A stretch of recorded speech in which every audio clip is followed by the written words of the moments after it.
You know, I don't mean to offend anybody in this room, but I have no doubt in my mind that the good Lord has put me on a path, put me in a position to be able to do some things to help people.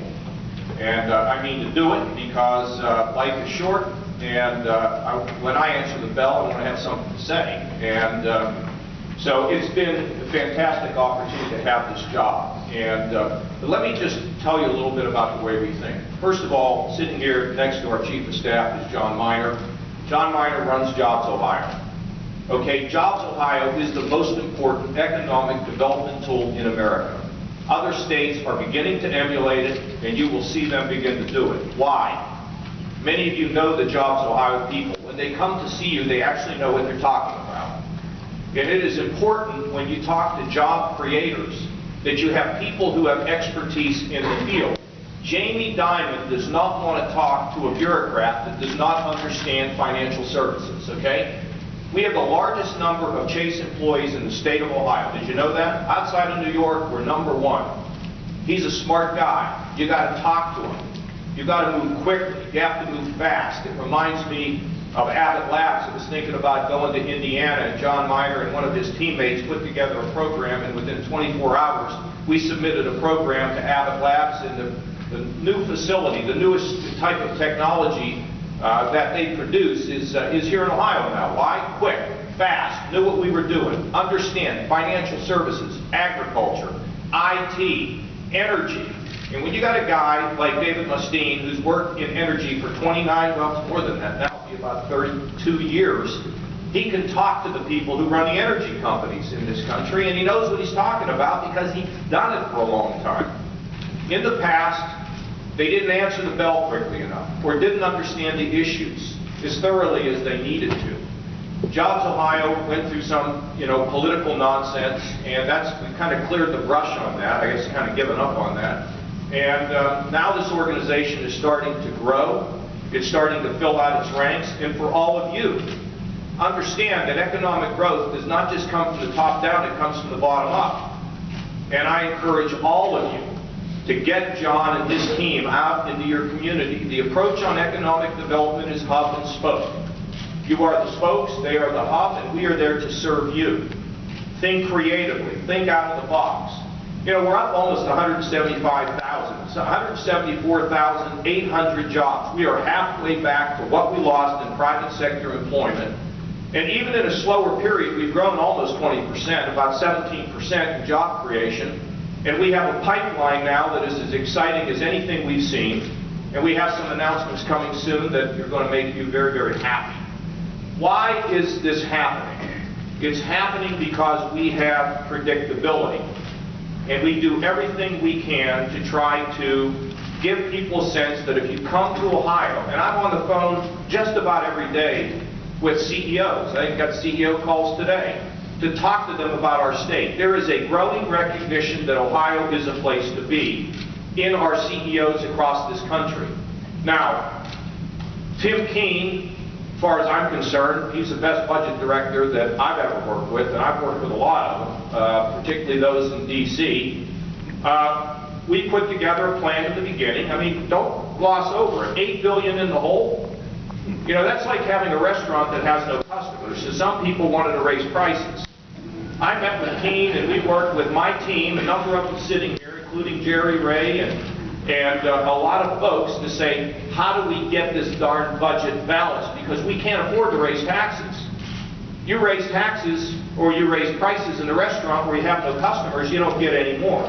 So what we decided to do is get our house in order. In fact, reduce our prices. And Batch came up with, he pushed like crazy to kill the death tax. It was fantastic. So now you don't have to go to the undertaker and the tax guy on the same day. You can pass your small business on to your kids. Isn't that a fantastic?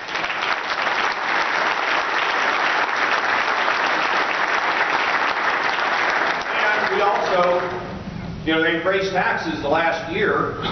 Before I was in, we cut taxes. Now, why do you cut taxes? See, let me explain something to you, and this involves where we want to go.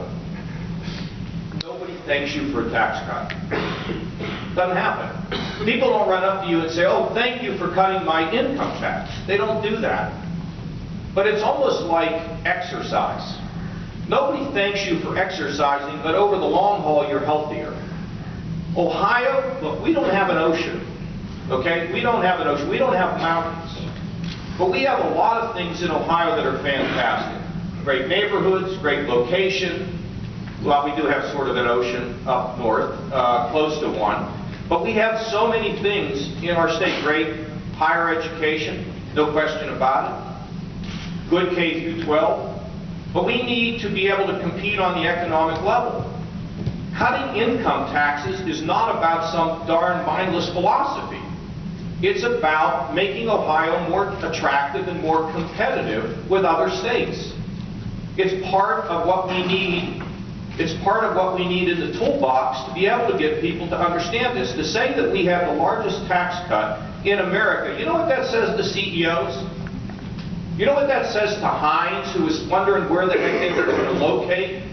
It says that, wow, how did Ohio balance its budget and, by the way, generate a $1.4 billion surplus in less than 3 years? And you're cutting taxes, and you got Mary Taylor changing regulations. That's why people around the country are beginning to say that Ohio is working. That's why people, you know, all these, I saw with small business, entrepreneurship put us in the top 10. I just got a report yesterday. It's why companies are getting more and more comfortable to expand. And why aren't they? A lot of them, because they're worried about Obamacare. They're worried about that. They don't know what's going to happen. I'm not using that as an excuse. We're going to do everything we can here to provide a lower cost of doing business, to have a common sense regulatory authority, not like no regulations. We regulate our fracking business more than anybody in the country, because it has to be regulated. But we're not going to have mindless regulation that's duplicative.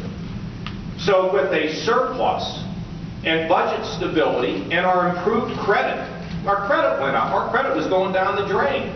Now it's been improved. The outlook has improved. So we have stability. And when companies think about, and they know this, I'm telling the press this, they don't understand this part.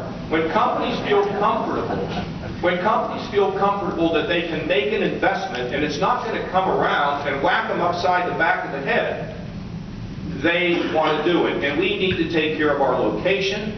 We're 600 miles to 60% of the country, and we're building out the things that we think we can do best, from financial services to IT, and let me see if I can walk through that. So Keene has done a great, fantastic job. Jerry Ray down here. You know, when I came out and said we needed to extract the value of the turnpike, you would have thought, you would not have believed what people said about that. Now, for the life of me, I do understand why no one did anything for 30 or 40 years. Because they were afraid, politically. I mean, we don't have time for that, do we? I mean, if people don't like what you're doing, you get another job. You used to have this thing, Debbie Price is here. Is there life after Congress? How's your life, Debbie? Great. Better than it was when you were in Congress. I try to tell young legislators that. Don't go into a job to hold it. That's the craziest thing. Go and do something. Stick your neck out. Bring change. That's what people will remember you for. So we went into this turnpike thing, and we had 3 options. One, we could lease it, we could sell it, or we could bond. A simple thing. Bond, issue debt, and retire the debt with the tolls from the turnpike. I mean, that's like falling off a log to figure out what you ought to do, and it's going to unleash $3 billion that we never anticipated before. We got $1 billion already done, and the bond sale went great.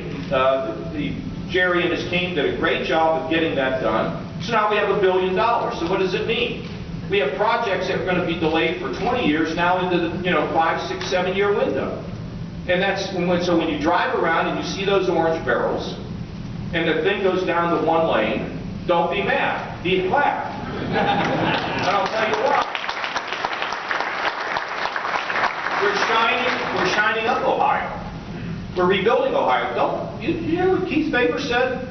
150 million, 200 million, 5 years, 150, 200 million for the next 5 years. We're going to shine up our local communities too, with the problems that they have. It's fantastic.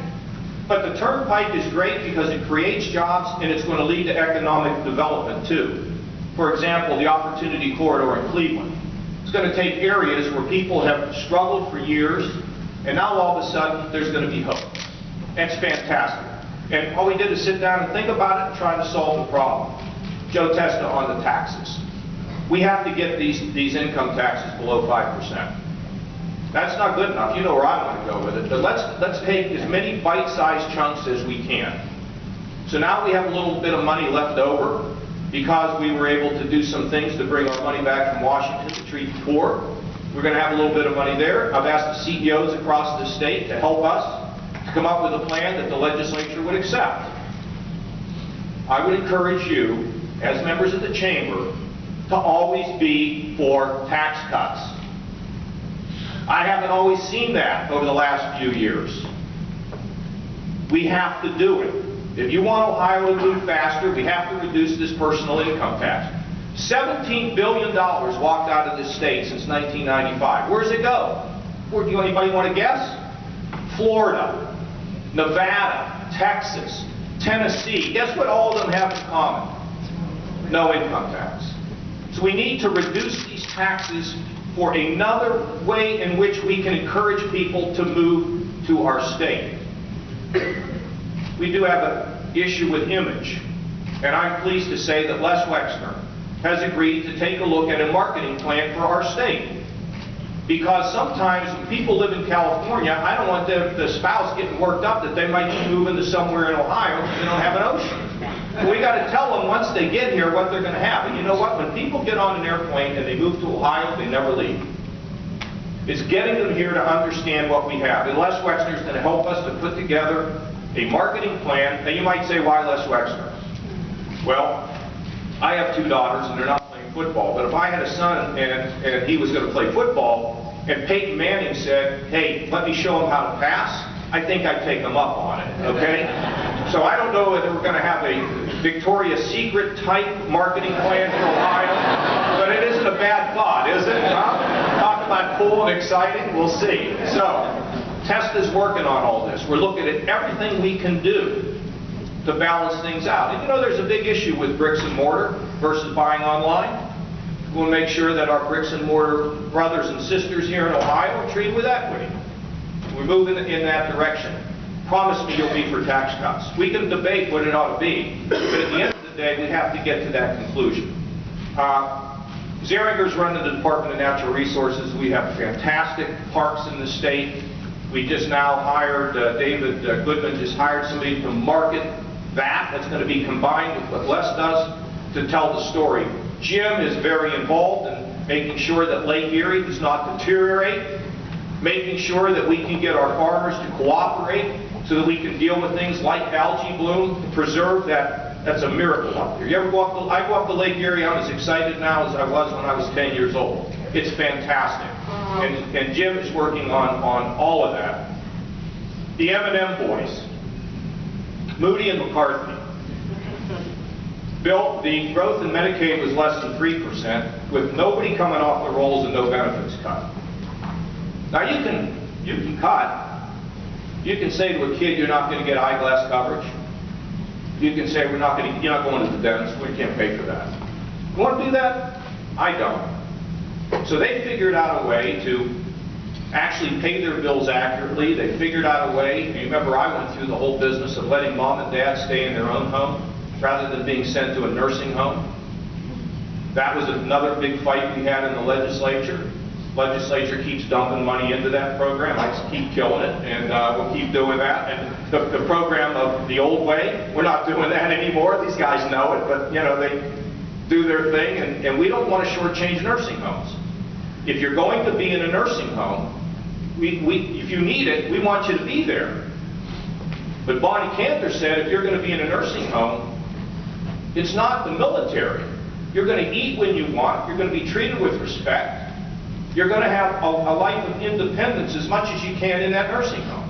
But if we can let mom and dad stay in their own home, don't we want to do that? Where they're healthier, they're more independent, and they're happier.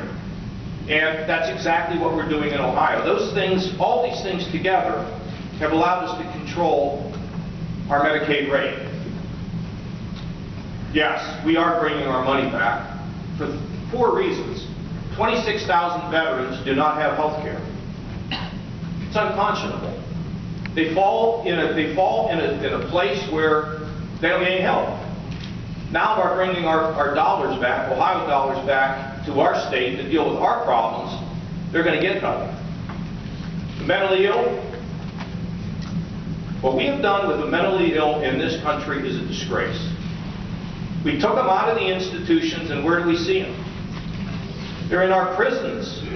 Gary's not here, right, today? Gary Moore, who's a visionary on the way to deal with prisons and crime. He is a visionary. I think he's one of the great leaders in America on this subject. I called Bill Bratton, who's going to be the New York City police chief, years ago, and I said, tell me what we do about prisons. He said, we don't know what we should do about them yet.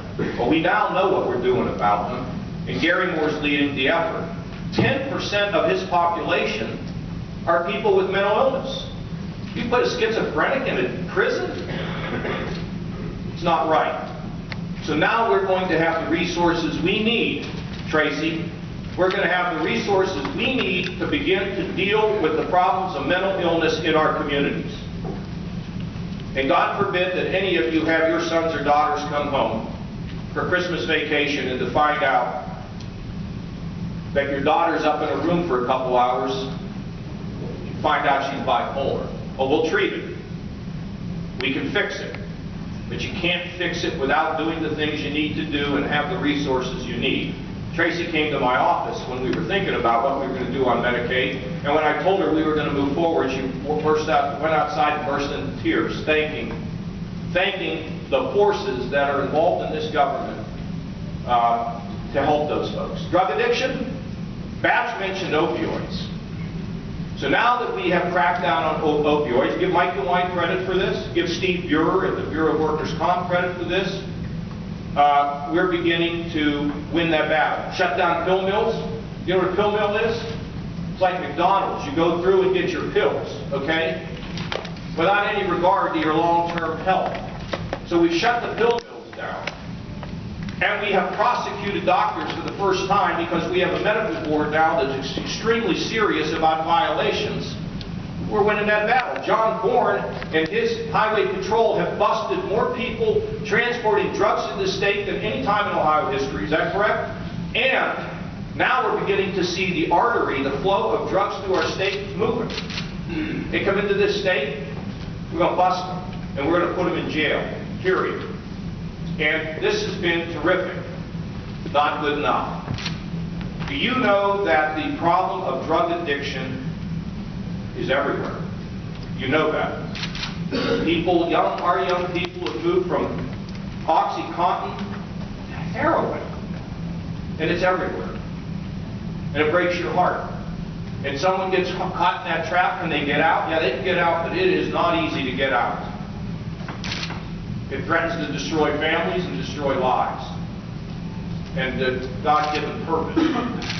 So now, come soon, beginning of the year, you're going to hear about a program we're taking to every school, to all the parents across the state of Ohio. It's already started, 5 Minutes for Life. The Highway Patrol meeting with all of our sports teams so they can go into the school and talk about the dangers of drugs, and we need to give them a reason to say no. Just saying no doesn't work. Dick Ross, when he was superintendent in Reynoldsburg, Dick Ross used to tell the football players, we're going to drug test you on Sunday. He wasn't going to drug test them, I don't think, but he told them that, so that when they went to the party on Saturday night and somebody was passing around pills, the football players had a reason to say, I can't do it. We have to give our children a chance to say no, and when mothers and fathers talk to their children extensively about drugs, there's a reduction in usage. You're going to hear about a big program. It's exciting. Bonnie and Dr. Winslow and Orman Hall and Tracy Plow, Dick Ross, that's the other thing, this cabinet works together. No reason for ego or boundaries or turf. We're going to work together. And it's a great program that's going to come forward, folks. So you're going to see the mentally ill treated better, the drug addicted and the needs that the local community serve. The working poor are now going to have rational health care so that they don't end up in the emergency room where they get the most expensive and least effective care. And the M&M boys are back at it again. Because now what we are looking at in this state is a big idea called payment reform. In other words, let me give you an example. We gave money to the children's hospitals, and they are working to reduce the amount of hospital visits by kids that have asthma. You know what happens when a hospital has fewer hospital visits? They get less revenue. And they get less revenue, but the insurance companies get more revenue. Right? So why don't we get the hospitals and the insurance companies to work together to treat people, to keep them healthy, and to move away from episodic treatment into a holistic approach, including a medical home, which is the brainchild of our director of the Department of Health, so that people can understand how to get treatment, how to get care, how it's coordinated, and all of that can lead to a place of more reform that is necessary to control healthcare costs. We are working with the private sector. Moody and McCarthy are doing a fantastic job. You will hear a lot more about this program. This is a fundamental change in the way we deal with health care, a fundamental way in the way in which we are going to treat people. And it is exciting. And in case you want to know a Republican alternative to Obamacare, which does not deal with costs, pay a visit to the M&M boys. They'll tell you what it's all about. And that means we have to encourage people to work together, to remember that life is short, that we put the patient first and not, the bottom line first. It's amazing how good we can be. You're managing the Bureau of Workers' Comp. How'd you like your $1 billion cash refund? Was that a good thing for all of you?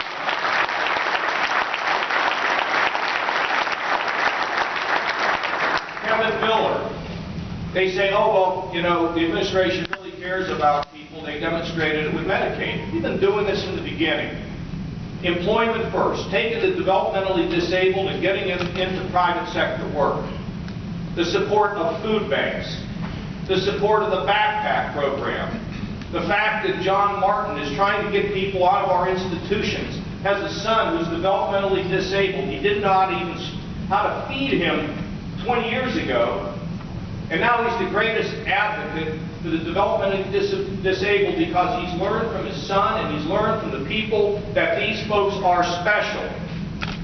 There's a book that just came out I read briefly about in the newspaper the other day about a woman that wrote an article saying, how dare you question the value of my son who has issues, because there are things that my son does that brings great joy. John, you're doing a great job. He has been in this job a long time. We care about those who live in the shadows and those who need an opportunity and those who we need to lift. Daniels is, he runs a zoo out in Reynoldsburg. Never know what's in it. Here's the most important thing. Yes, we love corn and wheat and soybeans and all that, but we're thinking about the next generation of agriculture products. Am I right, Dave? Every day we think about food processing, and we're getting food processors in this state. We think about alternative forms of agriculture that may even be related to medicine. This is a big deal, and Dave is doing a great job, and we are thrilled that he has come from the legislature, and he's doing a great job. Blair, IT. We're trying to actually take the state of Ohio and move it into the 21st century.